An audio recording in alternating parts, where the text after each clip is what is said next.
Welcome to the Lightforge. This is ADWCTA.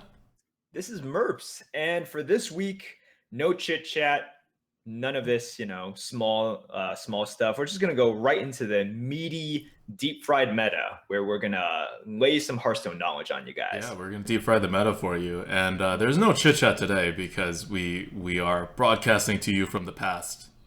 There's no Yes, live studio audience, and so we're gonna keep the chit chat down.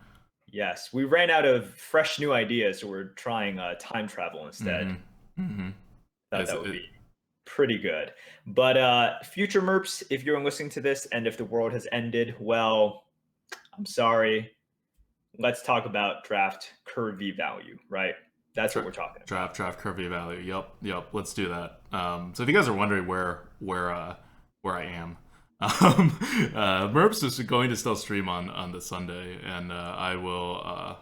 I'm actually out in Austin this weekend, so I couldn't do the Lightforge or the Coop.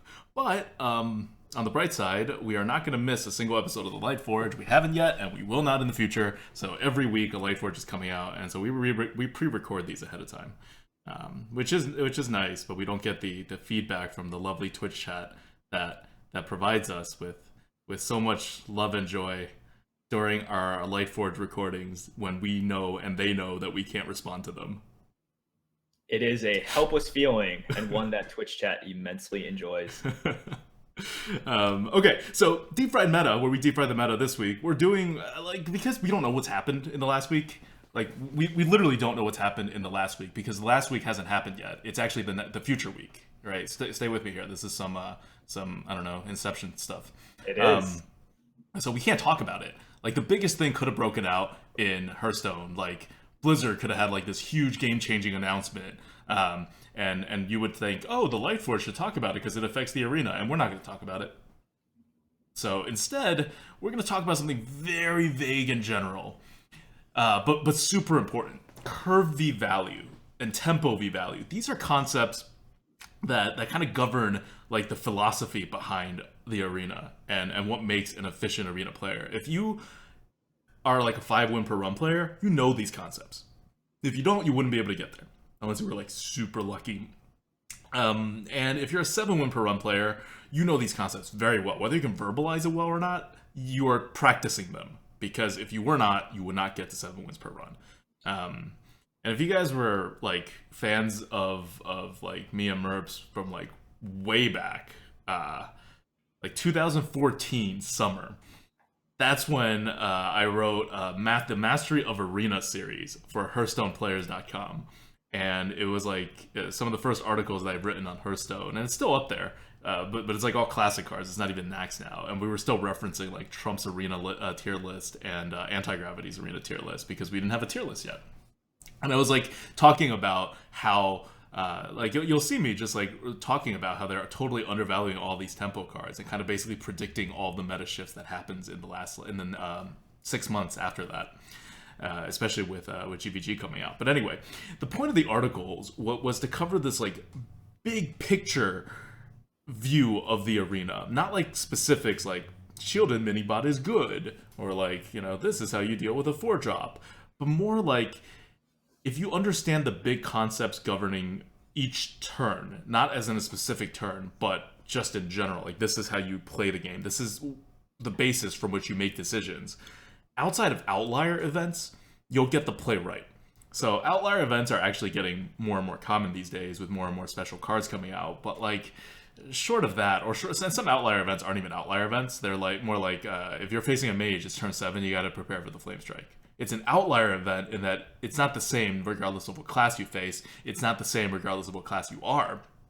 It's a very specific like mage matchup thing, but you should expect it, right? It's not like he has to have a weird unpredictable card.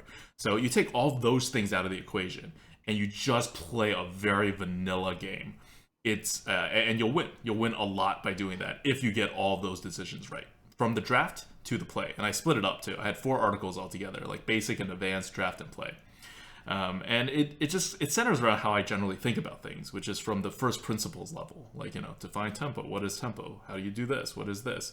Like, and figure out what all these things actually are at their base. I was a philosophy major back in the day, and that kind of rigor of finding the first principle and working from there is what I've been using for my life since, and it's had very good results. From a more video game analogy, you can think of it as macroing. Like to bring StarCraft, I'm mixing my metaphors. To bring StarCraft into this, it's so in StarCraft, there's two sides of a game in the basic StarCraft theory: micro and macro. Macro is gathering your resources, building your base, timing everything at the right time so you have everything operating efficiently, and building your troops and all of that efficiently. Micro is more the like what you think of as battlefield strategy. You click on this guy to attack that. You send these guys up this ramp so they're positioned in this way. Your unit composition is these. This unit uses a special ability here, not there. You place these units in the front. You ball your minions. You ball your marines up, or you like spread them out, or like whatever, right? Like that's micro. And I was a huge macro player. Because I had a 30 APM, actions per minute limit, which means I could only click things 30 times per minute. I just wasn't physically capable of doing more than that. It was pretty bad. You might think ADWCTA is selling himself short. No, definitely not. He was terrible at micro, and as such, it dictated what strategies he did. For example, the famous one base Muta.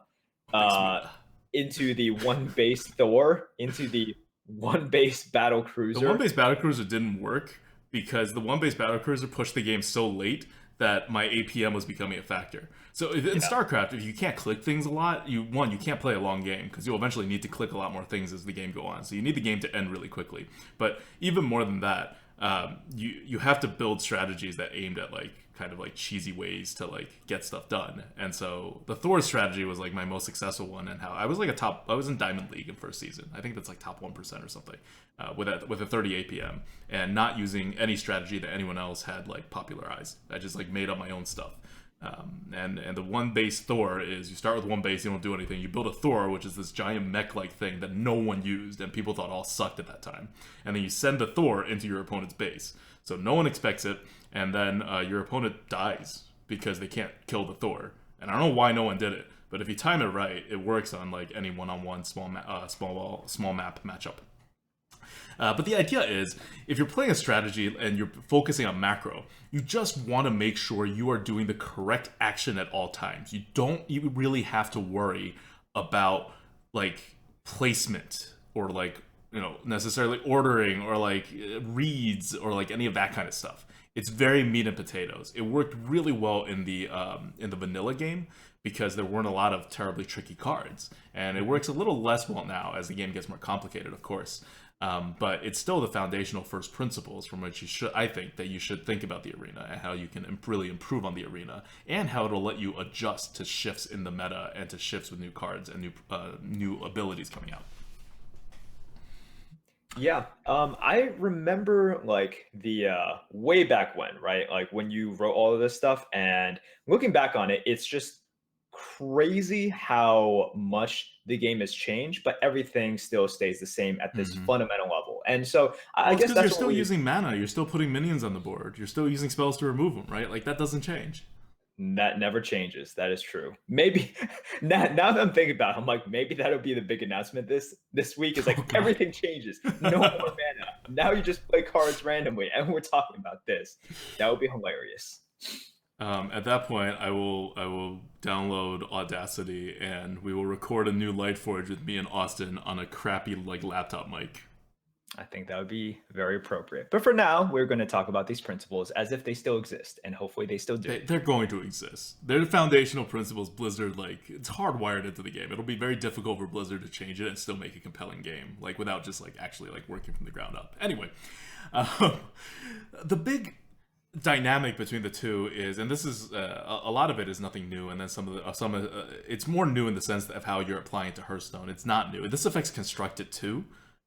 It's not just Arena, but in Arena, first principles matter a lot more because the game is a lot more centered on a very predictable way of building things. Whereas in Constructed, you can have so much combo value that like these principles are kind of more theoretical for deck building and less like applicable in an actual game where you're facing well-recognized, very heavily fringe decks on the archetype scale, because those are the most powerful decks.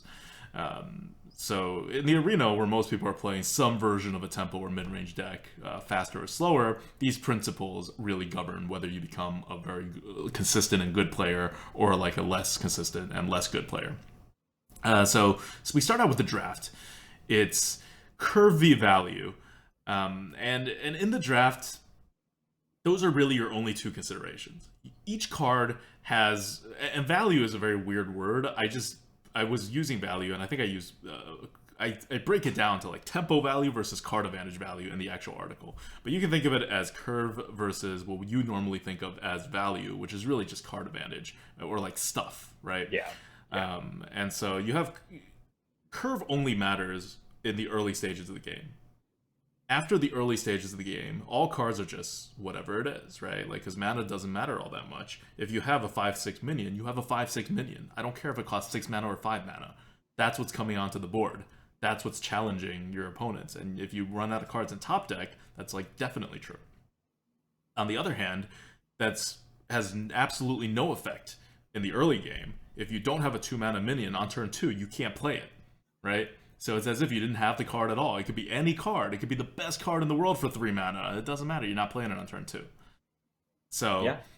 every card has kind of a curve value and a this is what happens after I'm done curving out kind of value. And then there's this middle zone where the tempo value, which is its curve value, is still important because let's say you're at 6 mana. Well, being 2 mana is still very nice if you want to play with a 4 mana card, right? Yeah. And this is why, sort of like, if you just look at any tier list or just ask objective value, Zombie Chow is worth a lot more than something like Priestess of the Moon, right? Mm-hmm. But if Zombie you're Chow has no card advantage value. yes, but like you said, if you're both top deck and if you're both hanging mana anyways, then you'd much prefer that Priestess of the Moon. So there's definitely a balance, and we're gonna talk about that and sort of curve wise versus value, and then like just how these cards fit into this big, overwhelming like general philosophy. Mm-hmm. Yeah, and these are principles. Like I really like first principles because they allow you to like make so much more of yourself than like you should be able to. Like if you really understand these principles, in reality you're just getting better at the game, but it almost feels like cheating. Because like, and when I was applying these principles to like StarCraft, it really did feel like cheating. At 30 APM, you should be nowhere near a top 1% record. Nowhere near it. You should be like bottom 20%. Like, and just making sure everything was tight and then building a system. And then I also like anticipated the meta and all that. It wasn't just like macroing. But you got to I was able to get to top 1%. It really just shows you the power of kind of the way of thinking from first principles and building something from the ground up. What were we saying? Okay, so curvy value. So, everyone knows what curve is. Everyone knows what value is. We just set it out again. Now, when you're drafting, you can draft cards that are better for curve or cards that are better for value. The more cards you draft that are better for curve, the higher chance you have of actually curving out. The more the more cards you draft for value, the more chances that you win when the game goes to longer. Shorthand, we call it a faster deck or a slower deck, right? Mm-hmm. And it's kind of like a one line. It's not a terribly hard concept, but what really happens? Let's just to understand this concept a bit further. Let's push on the curve side a little. What happens if you take more curve cards, and therefore take less value cards? Well, all right. I guess you are posing this question to the air, but I will be to you. You're my hypothetical. We'll say I'm Socraticing you. Exactly. I'm applying the Socratic method to you because our audience can't reply to me. Right. Okay. So I will play the willing participant in this. Well, I guess if you draft for a curve a lot, then you are going to forego some value, and you do pose the risk of kind of just getting outlasted by your opponent, right? Mm-hmm. Because you have a good curve, and while you can beat him on dropping everything, if he through just luck or just overall better cards than you kind of keeps up with you, and Yep. you get your opponent down to like 15 health, and you're putting on some pressure, but he just kind of like stabilizes, then you're going to lose because at the end, you so favored curve that you you perhaps chose a Worgen Infiltrator instead of a Boulderfist Ogre, and at the end, that was your downfall.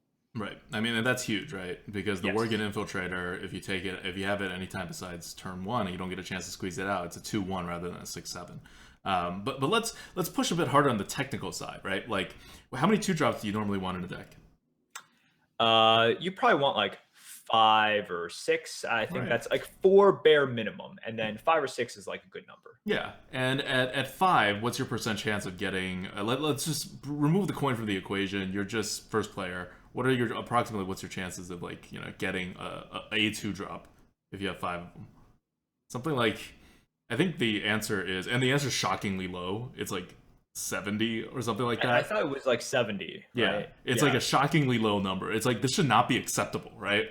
Like, if you're first player, you shouldn't be walking in with a deck that says, oh, like almost a third of the time, I'm screwed. Like, that's perfect. It's fine if you want to win like half your games, but if you're looking to really push your average up, that's not a real acceptable way to be drafting, right? Like, at a certain point, just the fact that you are missing your 2-drop 30% of the time is going to be your downfall, because it's so hard to come back onto the board. So the only way you can lower your curve to even like 5, which is generally like not great but kind of acceptable, is if you have some mechanisms for coming back to make up for the 30% chance you're not going to curve out. And your opponent does curve out. So it's not really 30% chance you're screwed. Your opponent will always have at least like, even if he's like a mid-range, slightly faster mid-range deck, he'll have like, what, a 15%, 20% chance of not curving out himself? Something like that. Yeah, something like that. So, you subtract that and you have like, I don't know, like a 25% chance, 20 to 25% chance or something. But still, you don't want to just lose a fifth of your games or a quarter of your games. So, as your ability to make up for not having that curve becomes very, very important once you kind of push the curve. I mean, once you're not pushing the curve. So let's say you push the curve. Now you have 7 2-drops. Yeah. It's like what, like 78%? Look, we're getting into math, and you know how good we both I mean, are at I don't have the exact numbers offhand, but it gets to be a significant difference. But it will never approach 100%. That's the point I want to make. You will never have anywhere near one. You will never have a 90% chance to actually curve out. Yeah. And when you're playing, you kind of just expect to curve out. But to actually curve out as player 1, as player 2, it's obviously a little easier because you have a coin that helps you curve out. But as player 1, unless you draft a deck that is just all 1, 2, 3, 4 drops and nothing else, and so you have like 10 2-drops, you will have chances to not curve out. So that's the trade-off, right? For that extra 2-drop, you get a plus X% chance to curve out. Yep. And that's all it's used for. And you lose whatever value you're giving up because of it. Yeah, it's true. And that's why you don't... Well, some decks, if you have a lot of... if you're an aggressive class, for example, Hunter, and you want to load up, and you just say, I don't care about card advantage, that's fine. But this is also why sort of there is a cap, kind of a cap, and you can say, I don't want 9 or 10 2-drops just because I want to make sure I don't lose those games where, well, I have a 1-drop, my opponent has a 1-drop, I have a 2-drop, they have a 2-drop, I have a 3, they have a 3, and then afterwards it's like I have all 2s and they actually have 5 drops and 6 drops and removal, and then their 5 or 6 drop is going to go 2 for 1 or 3 for 1, and I'm just going to die because of that. So that's kind of the consideration here, right? Like, yeah. I mean, you have to finish the game before you run out of cards, no matter how fast you go. And your percentage of actually curving out is like, I'm just making the assumption that if you curve out and your opponent don't, you have like a 75% chance or more of winning. Yeah. If you start at 50, and if you normally started at a 70% chance to winning, well, now you have like 85, 90% chance of winning. So it's very important to get the curve, but you have to know what you're sacrificing, and what you're sacrificing is the value. And this is kind of in response to a question we get asked all the time, which is, how many 2-drops do I need in a deck? How many 3-drops do I need in a deck? There's no answer. There's absolutely no answer to that. We could say 5, but you saw the approximate stats we pulled out of thin air. That's probably pretty close to the real answer. Like 70% ish, not very good, right? So maybe six is better. Okay, maybe, but like, who's to say that one extra card wouldn't be your downfall? Right. It depends on what the rest of your deck can do with the tempo. It depends on what the rest of your deck is going to, how the rest of your deck is going to win.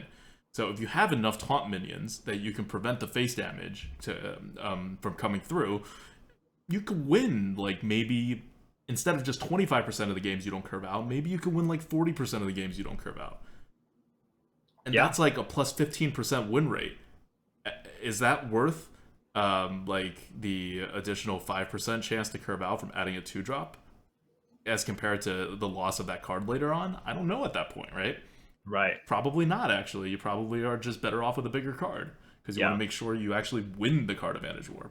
And these percentages swing depending on where in the draft you are, right? A Flame Strike versus a 2-drop on kind of the 5th pick versus a Flame Strike against kind of, a very good 2-drop at the end of the draft. That's a completely different situation. And the probability shift, and then like everything changes. So this is why when people ask us these very general questions, like how many 2-drops do I need? And then also followed up with like, well, when do I take this or when do I stop taking this? It's a very difficult and complex and fluid question. And this is why we're like, that's why it takes an algorithm. Like it really does take an algorithm to answer the question precisely. It does. And that's why, like, it's not even just like this is a 2-drop, right? It's like many variables for each card because each card is very different. But that's the Curvy value distinction at the most basic level, is when you're wondering, do I need 5 2-drops or 6 2-drops or 7 2-drops? You have to consider how dependent you are on that curve, like what having the curve will get you versus what having an additional % chance of not curving out, like how screwed you are when you're not curving out. Now, so that's on the drafting side of the curve, and of course cards are better and worse for the curve. 3 2s, 2 3s, your standard 2, you have a 2/2, not so good. You have other things that are not really 2-drops. So it's not just a 2-mana card. It's the body that you put out. But we're talking in terms of Raptors and Crocs and Chillwind Yetis here. We're in vanilla, and we're in the vanilla with no weird cards. It's just straight up, like, imagine the most boring version of Hearthstone. That's what we're playing. And if you play that game correctly when you're building your deck, and you maximize your odds of getting a deck that's quote-unquote functional, like, it fits together.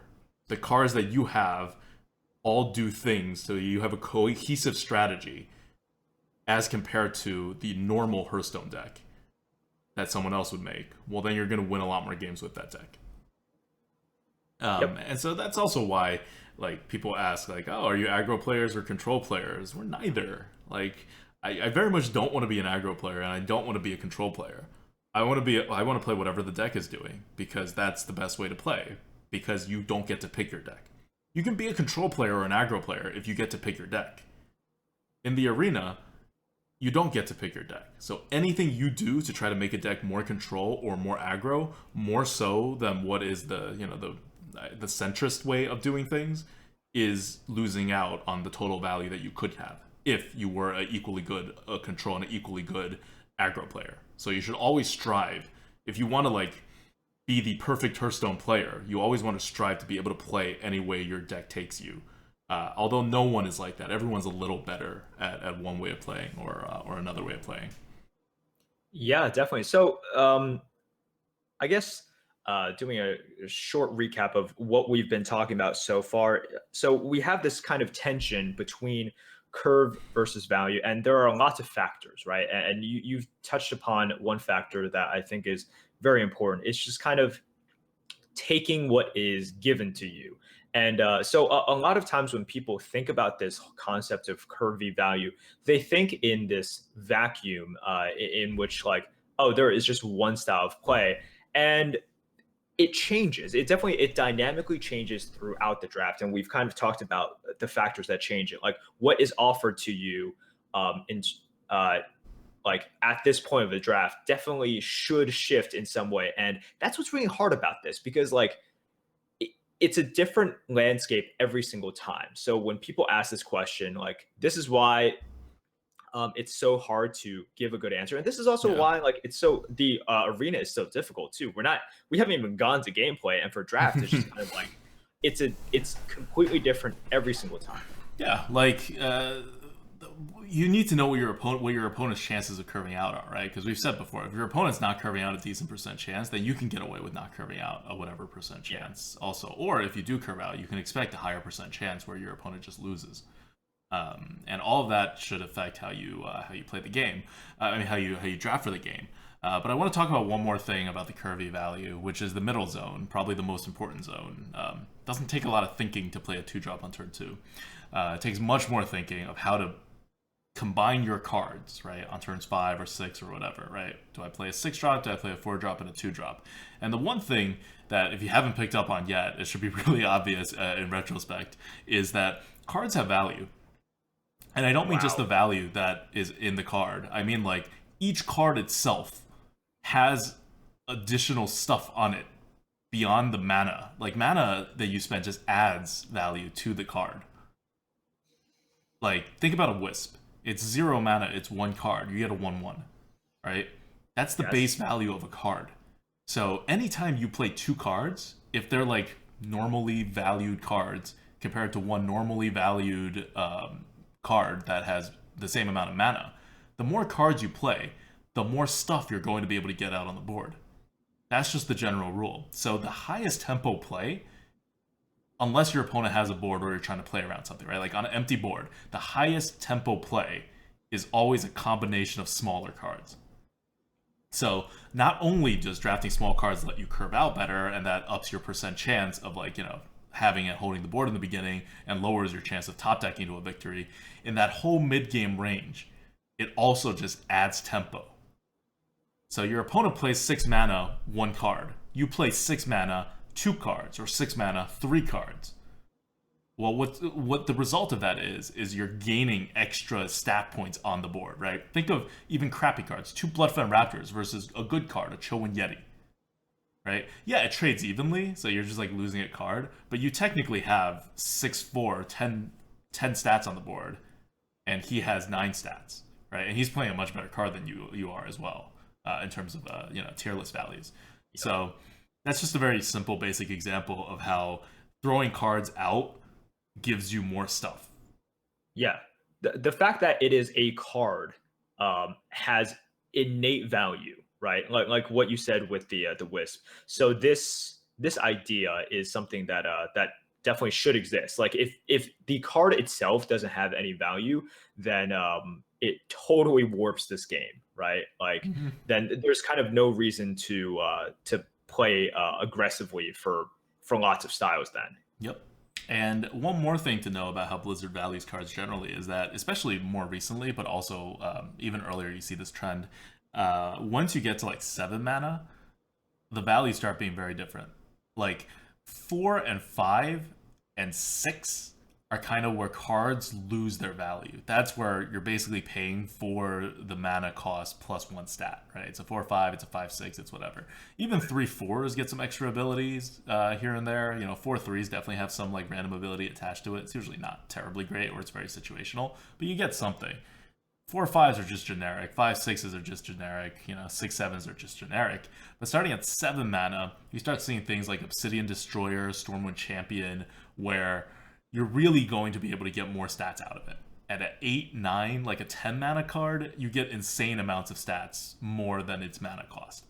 And they're using that as a way to kind of compensate you for not playing multiple cards. So if you play it, I don't know, Force Tank Max, it's obviously worth more than 8 mana. It probably should be worth like 9 mana, maybe even 10 mana, depends on how you're looking at it. And what it basically means is, well, at 8 mana, you're normally going to be playing 2 cards. So to compensate you for not playing 2 cards, only playing 1 card, this card's going to be super valuable and just have more stuff.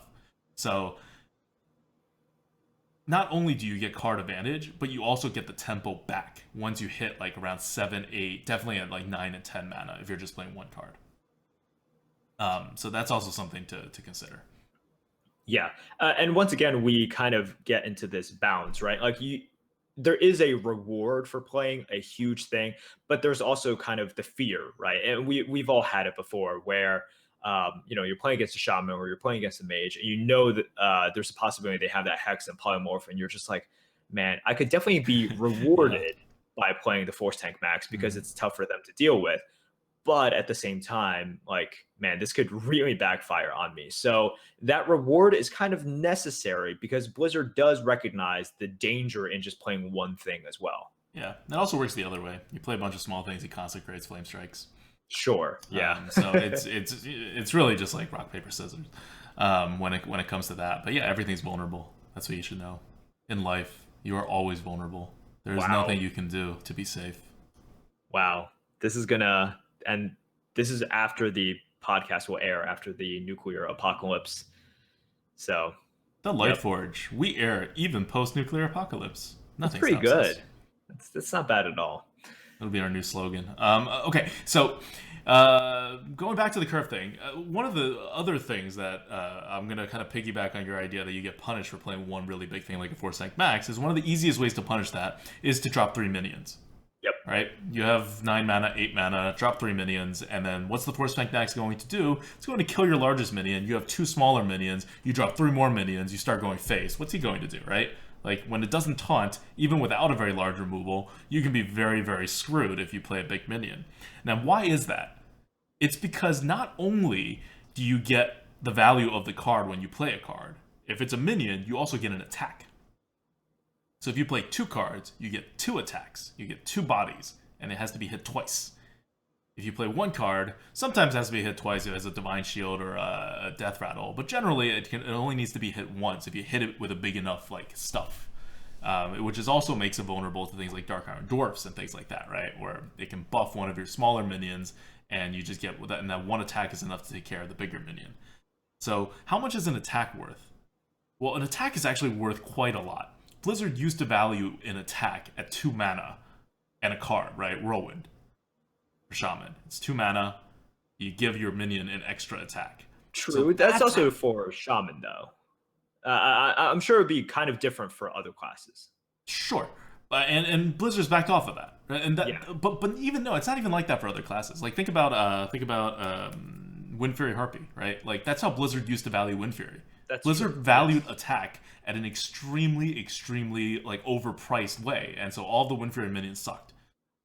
And Wind Fury sucked, and it was just like kind of a gimmick to like end the game. It's not really something you use on the board the way you would normally play in the arena, and they've recognized that. And so the stuff that's released later, like what do you call that guy? Whirling Zap-O-Matic. Yeah, like the Whirling Zap-O-Matic. He's 3/2, and it's definitely not 2 mana's worth, right? Like that Wind Fury. You can't Yes. argue. That's like maybe at most 1 mana, probably like half a mana's worth.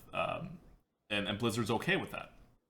And you see Wind Fury's cost kind of start going down as Blizzard realized they really overpriced the crap out of this attack thing. And this is where Blizzard went wrong in their design process. They didn't value the attack. I mean, they did value the attack, the extra attack wrong, but they valued it as if it were actually 2 minions able to attack 2 different targets. Now, what's the difference between 2 minions able to attack different targets and 1 minion able to attack 2 different targets? Well, the difference is 1, buffing. Yeah. If both things die and you only have 1 buff, and you have like let's say you have a 6/2 on the board and a 6/4, and you have a 2/2 minion with Wind Fury. Well, if you had 2/2 minions instead of 1/2/2 minion with Wind Fury, you can buff one of the minions, take out the 4 health guy, and throw the 2 attack guy into the 2 health guy. If you have Wind Fury, it doesn't work. You can only kill one of them. The other one's going face. Your other attack's just a little bit of face damage. And the other thing that Blizzard didn't account for is that it's still 1 freaking body. Yep. Blizzard valued it as if you completely separated out an extra body that required an extra attack. And that's more along what 2 mana is worth. So it's kind of a huge oversight on the design process, and they quickly realized well, I don't know about quickly, but they realized their issue, and they, in the new cards that are coming out, they fixed it. But it does show that having 2 minions does have an insanely high amount of value compared to 1 minion. And that value is both in terms of being able to hit new targets or the face, and in terms of being difficult to remove, because your opponent now has to do more things to remove your stuff on the board. So if you're playing a game, or if you're drafting a deck with a lot more curve cards, you have a synergistic, you always have this synergistic element of, in the middle of the game, you will be playing much more multiple cards. And that synergizes much better with hitting face for face damage, because you're allowed to do that, or things that buff multiple minions. Those are kind of obvious. But it also synergizes well with buffing an attack, because it's not a Wind Fury. You don't do 2 attacks, but you're okay sacrificing one of your minions. Whereas if you have a 4/4 and your opponent has, like, I don't know, a 5/5, you buff your 4/4 by 1 attack, it trades, right? Now, what if you have a 4/1? That's a 2 mana card. It's the same deal, though. You just have to buff it by 1, and then it trades into the 5 attack minion. So, and you'll also have more bodies on the board for you to buff. So it all kind of synergizes into this like one kind of play style. Yeah. So talking a little bit about the Wind Fury Harpy thing. Yeah. So the part of the reason why, like, kind of the flaw in the design process, like by looking at it as 2 bodies, because of the fact that it, Wind Fury you can hit twice. It's like, it's kind of like putting all of your eggs in one basket, right? It's the reason why you don't like put down a minion and buff it on the same turn, which is kind of the principle that Wind Fury Harpy goes by. Yeah, like compare it with Cairn, right? It's a Cairn. Yes. It's like a Cairn, except with Cairn, at least you don't with attack instead of defense. Yeah, and with Cairn, there's like some there's an annoyance factor, right? Like you're hiding something behind something as well, so you have to like hex it or polymorph it.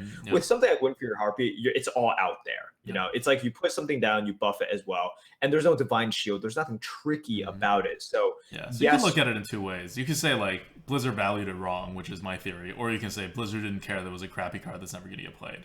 That's also very possible as well. That's kind of the sad approach to it. Very legitimate approach to it. Yeah, very legitimate as well. But yeah, and that's why you see kind of this like why you want these 2 bodies as well. It's not only just the flexibility, it's also kind of like you're less vulnerable. Like, sure, you can say Consecration, Flame Strike, but you're less vulnerable to just having this like all-in minion. Yep. I mean, there's less board clears in the game than there are hard removals, and that there are quote unquote even bigger minions, right? Yeah. Like, even if you drop a Boulder Fist Ogre, your opponent can drop a 4-stack Max. So you are vulnerable. Or as you play a lot of small things, you're vulnerable to to board control. That's it. Yep. You're kind of vulnerable to a taunt, but then you get to act upon it, so not really. All right, so that's kind of like drafting and how like decks work and how archetypes work. We focus a lot on what the curve does. The value side is really just the flip side, right? Like anything that's not helping the curve helps the value side. It's a lot of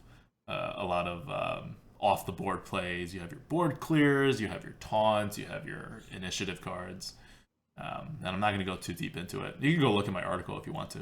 It's like many thousands of words long.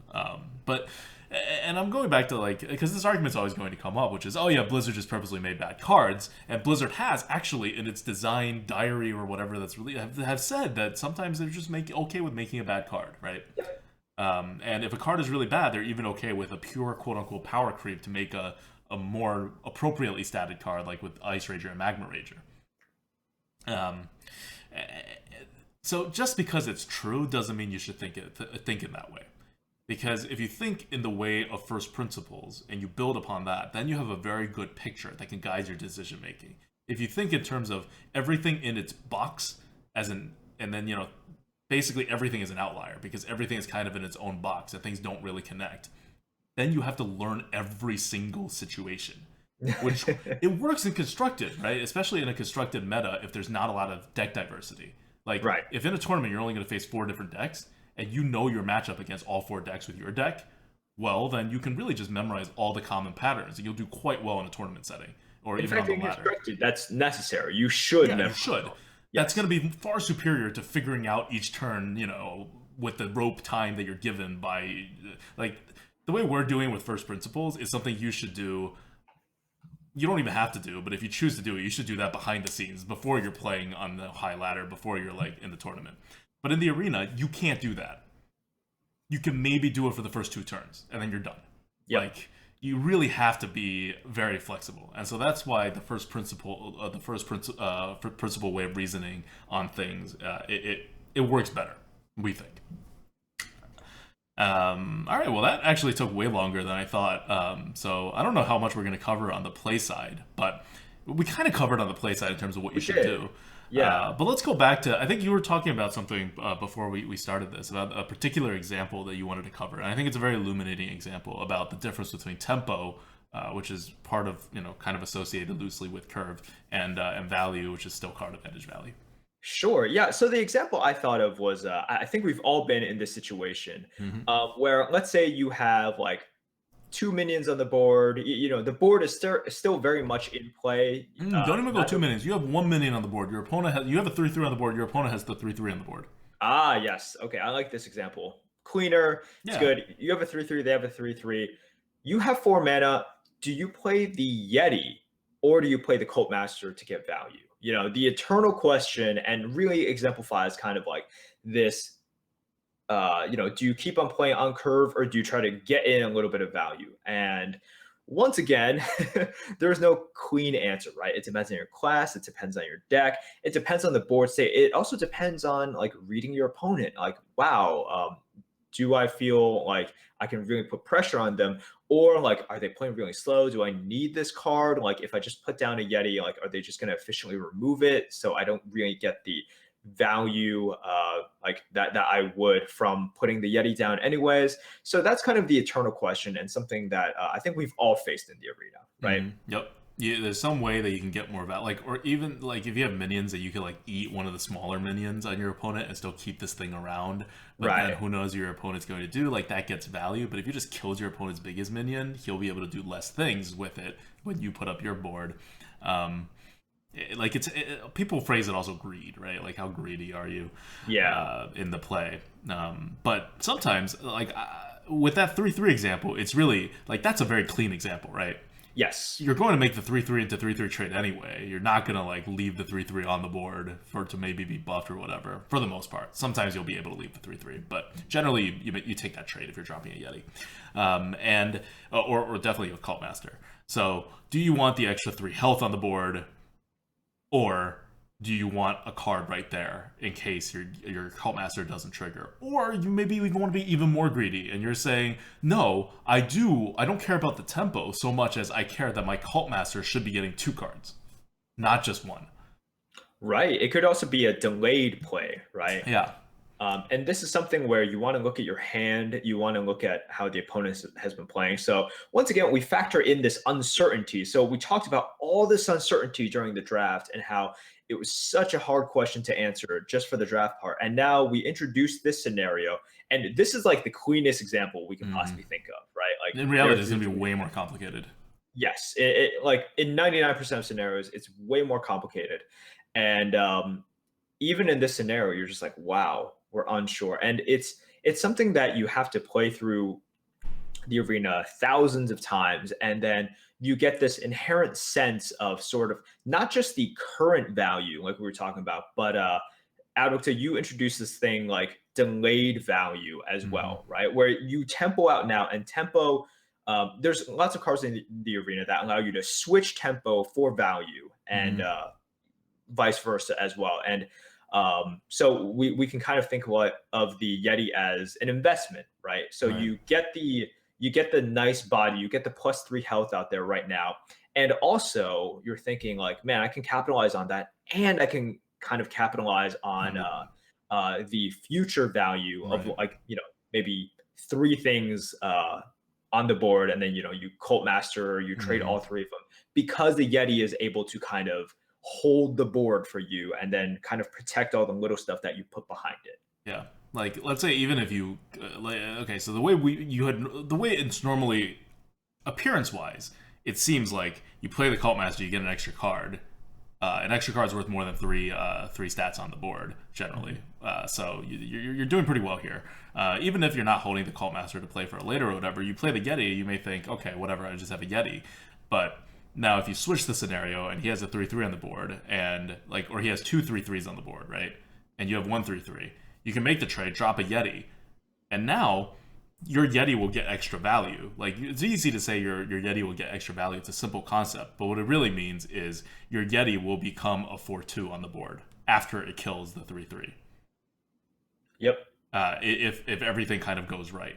And so your Yeti will actually get you card advantage. Whereas maybe if you play it later in the game, your Yeti will meet up with another Yeti or like with a Lost Hall Strider, and it'll even out.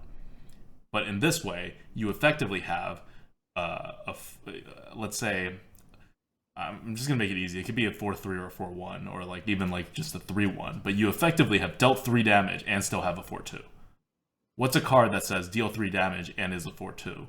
Well, a Stormtide Commando's 5 mana. It's a 4/2, but only deals 2 damage. So maybe like 5.5 mana. That's way more than 4 mana's worth of stuff, right? Yeah. So you're now getting that additional value, and then you don't need the Cult Master value. Who knows how much value the Cult Master is going to get, and it could get it later. And this is, and this also has tempo on the board. So sometimes the decision is really easy, right? Sometimes, because you have both tempo and you have card advantage in that case. Right. So in that case, if someone says, "Oh, I want to play the Cult Master and draw a card," we would scream at you and say, "No, that's definitely 100% a misplay." Yes.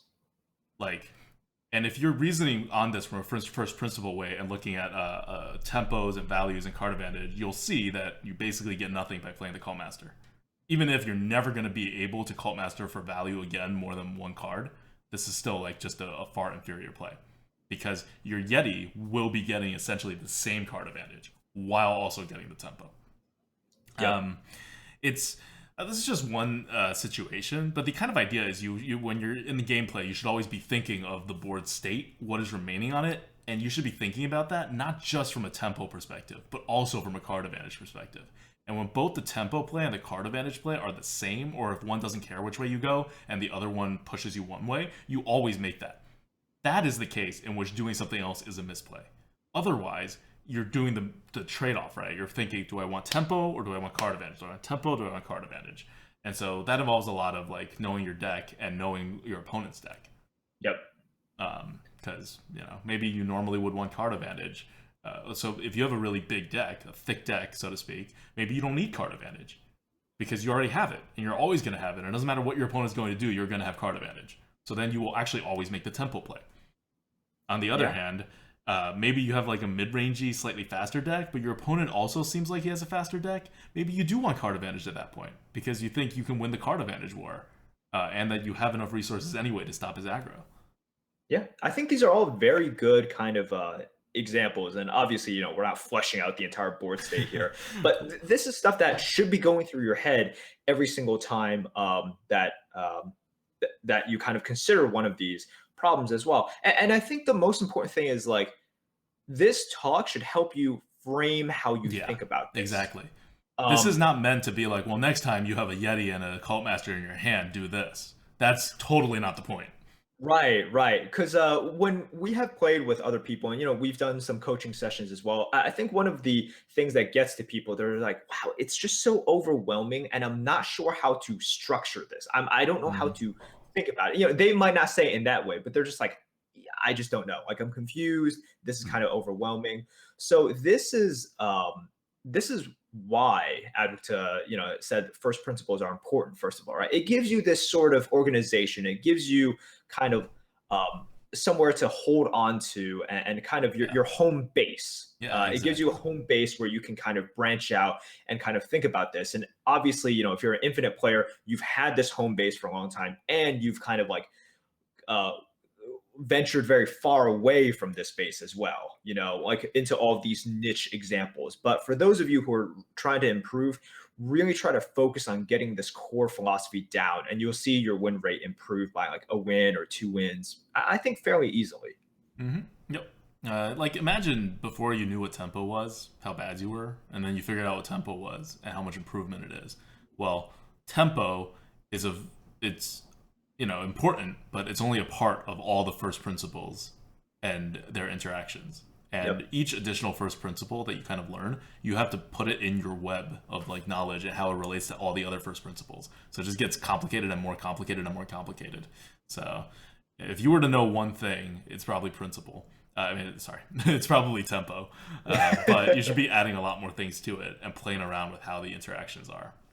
And so right now, it's not like I'm thinking in terms of, like, if you read the article, it's called Mastery of Arena. It has 4 articles to it. It's on HearthstonePlayers.com.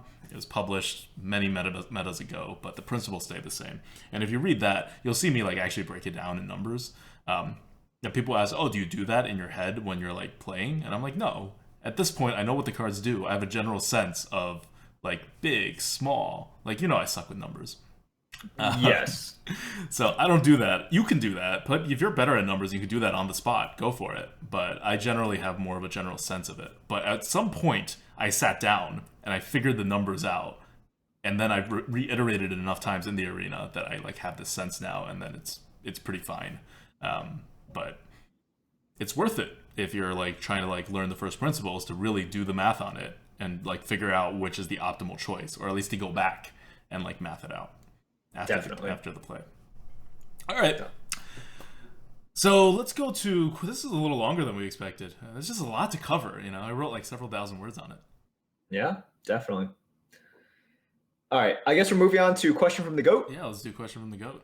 All right, ADWCTA, this is, I really want to hear your answer to this. All right. So as you know, sometimes, people talk about, I have a spirit animal, right? And they say my spirit animal is a hawk, or my spirit animal is the tiger. Well, we have, we're Hearthstone players, right? So let's shift this question a little bit. And I'm going to ask you, what is your Hearthstone spirit animal? Like a card that embodies Card, yes. It doesn't have to be an actual animal. But in terms of your spirit animal, like what represents you in Hearthstone? What represents me in Hearthstone? Well, it has to be a warrior card, because it can't be anything else. I refuse to have any other class cards, or God forbid, a neutral represent me. Needs to be a common. I don't believe in this like rare, epic, legendary nonsense. Okay. Let me think. Cruel Taskmaster. Done. That's Cruel Taskmaster. Deal 1 damage, give you 2 attack. Wait, so you have to explain it. Well, isn't that self-explanatory? Well, to me it is, because obviously. But why don't you explain it a little bit? No pain, no gain. No pain, no gain. And it's about translation of resources. And that's kind of my area of specialty, where you translate one resource into more of another resource. I think it's very difficult to translate one resource into the same resource and just make it bigger. There's people who can do that, and that's like pure value, but I've never figured out how to do that. But if you just efficiently transfer one resource to another resource in life, then you can create a lot of gains. And that's what the Cruel Taskmaster does. It efficiently translates 1 point of damage into 2 points of attack. And it's highly, highly flexible. It can be used off the board, on the board, in any situation. You can use it to ping off a Divine Shield. You can use it to add 2 more damage. But it's also like, it also is like, you can't use it on your own minion if it only has 1 health.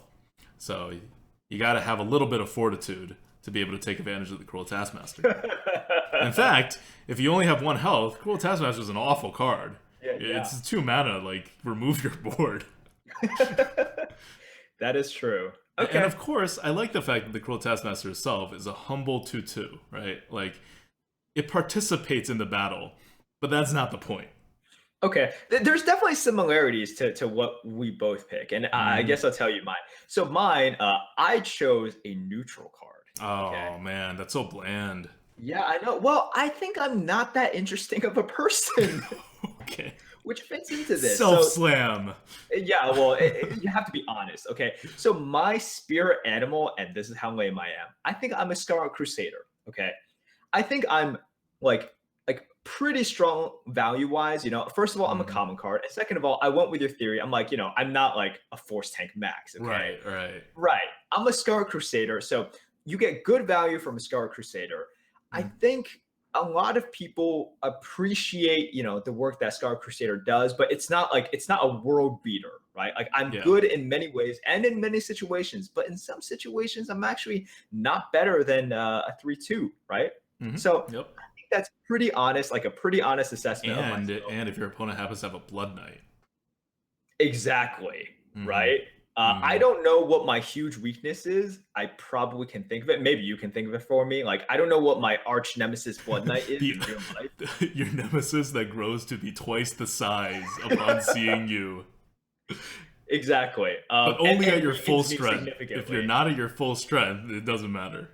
Yeah. So I haven't figured that out yet. I haven't gotten that deep and be like, I chose Scarlet Crusader because my debilitating weakness is like it's actually really interesting, right? Like, if a Blood Knight if you Scarlet Crusader and then you use up your shield on the same turn, or whatever the Blood Knight comes later, it actually just trades evenly with the Scarlet Crusader other side of the body, right? And it's actually really bad. But if it comes out right after the Scarlet Crusader, it's like awful.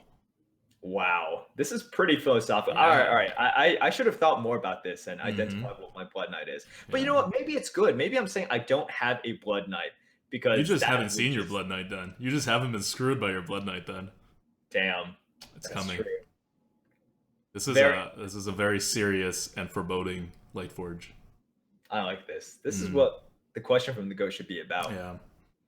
Okay, I'll be sure to only Cruel Taskmaster you when you have your shield on then. That is true. Wow, that is such oh man, our relationship just got very much deeper. This is good. This is like self-therapy. Why would we ever pay a therapist? I don't ever pay a therapist. I've never been to therapy, actually. I mean, many people have suggested, including doctors, that I should go to therapy, but I have not done that, even though it would be free because of insurance. Okay, so before we open up any sort of psychological burdens or wounds, let's just go on to card good bad. Okay, that sounds good. Card good bad this week. We're talking about Mana Wraith. What do you think about Mana Wraith, ADWCTA? Many things, but I think you should start on this because I have a hard time putting into words my feelings on Mana Wraith, even though I know I have a lot of feelings and thoughts about Mana Wraith. And it has, we've both had 12-win runs with Mana Wraiths. Yes, where it was critical. And we've both had decks where you just, have a Mana Wraith and it kind of sucks. Okay. All right. I will let you marinate your thoughts for a little bit. I'll tell you how I think about Mana Wraith. Mana Wraith, you want to look at your deck composition, and it could be really good. It could really carry you. I recently had a co-op with Hafu in which we had a Mana Wraith, and what you want to do is just, if you want to think about Mana Wraith, you kind of can get a free drop sometimes, right? Because let's say you have a 1-drop and a Mana Wraith and the coin, and this situation actually happened during the games. Your opponent, first player skips your turn, so they don't have a 1-drop. You coin out the Mana Wraith, they don't have a 1-drop, and suddenly you're coining out that Mana Wraith for free, basically. And then you drop your 1-drop. So, for example, we would coin out the Mana Wraith. They would have to pass their turn again, or, they ping the Mana Wraith or something like that. And then we drop our Worgen Infiltrator. If they choose to ping again, they still can't do anything because they still don't have a 1-drop and it's turn 3. And then suddenly we go into our turn 3 and we accelerate, right? Yep. That is a perfect example of when Mana Wraith just works. And when it doesn't work, unfortunately, sometimes it's just a 2/2. And, we see conditional 2/2s, right? Like Frostwolf Grunts sometimes still get a little bit of value. But Mana Wraith, look, when it works, it can work beautifully. But sometimes, you just really need that extra stat point. So Mana Wraith, a little bit below average. Yep. That sounds about right. The times in which it wins you the game, it literally wins you the game. Yes. Which is what's good about it. And for a 2-drop, it doesn't lose you the game all that often. It has to be the only 2-drop that you have in your hand and you're forced to play and your opponent has a 2/3. But even if your opponent has a 3/2, it's fine. Or the other option is you somehow have a 2, you have to play it, and then it blocks yourself because you can't throw it into your opponent's minion because your opponent also skips their turn or plays a stealth minion, right? Right. So there are some punishes, but the punishes are like they're less likely to happen than the reward situation. But it does make your curve really awkward. So it's less than a 2-drop. Like you'd rather not play this like RNG game, right? It's not actual RNG. There's no RNG elements to it. But depending on what your opponent's deck is and what cards you draw, the Mana Wraith is RNG.